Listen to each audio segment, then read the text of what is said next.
Hello, good morning. Welcome to Business. My name is Darryl Kwao. The National Insurance Commission has directed all insurance companies to provide motor insurance to end the issuance of manual stickers.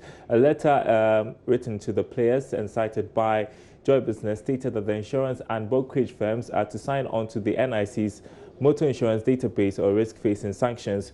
My colleague, Norvan Akwa-Hayford, has been going through the letter, joins me in the studio with details. Good to have you in studio, Norvan. So what exactly does this letter from the NIC say? Okay, so Darryl, the letter which was written on the 20th of January, that is on Monday, it reads that this comes to remind you that with effect from today, 20th January 2020, all motor insurance policies will have to be captured in or on the MID, which is the Motor Insurance Database. Given that the current manual stickers are no longer legal, with effect from today, 20th January, companies can only use the MID portal for their motor insurance businesses with immediate effect. Flouting this directive will be considered illegal, and the Commission will apply the fullest sanction. To that effect, all non-life insurance companies are directed to return all unused manual stickers in their possession to the NIC before close of day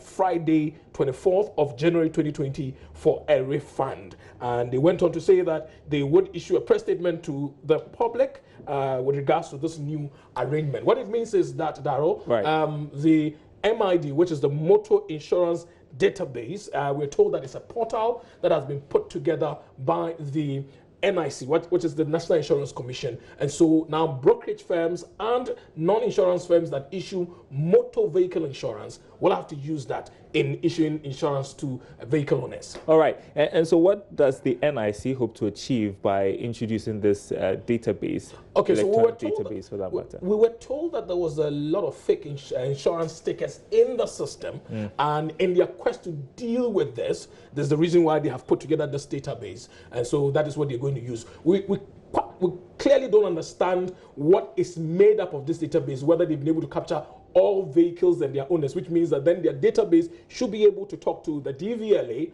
and so that when you come, they can say, okay, yes, indeed, you are in the database, we can issue you an insurance. We don't know the fine details with regards to this arrangement with the insurance companies. We're still following this story. We want to understand, some have raised questions of price regime being introduced, you know, because then if the insurance commission is handling this, then they and even questions as to whether or not this electronic database is not susceptible to fraud that we are trying to avoid. Yeah, sure. Right. Sure. Norvan Akwa-Hayford, thanks very much for that update. Let's move on to other stories for you this morning. And the Managing Director at Morgan Stanley, Lucy Quiz, has impressed on women in business, the business space, and need to consider investing in Ghana as the Continental Free Trade Agreement kicks in this year. She was speaking on the topic creating an investment-friendly climate at the ongoing Ghana Investment and Opportunity Summit in London.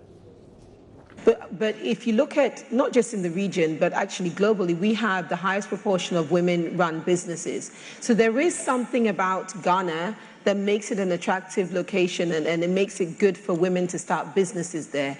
By extension, hopefully some young people as well. So if I switch over to thinking about more smaller businesses, younger businesses, businesses that are trying to get into the Africa region, then I'd like to hope that with us being the host country, we will attract more women and young people who want to set up their businesses to serve the region to come to Ghana, which is a big plus, because if women can come to Ghana and find a community, a society of women who will encourage and support their businesses and they grow from there, that's a big plus. And I think we should not lose sight of the need to be inclusive in our discussions.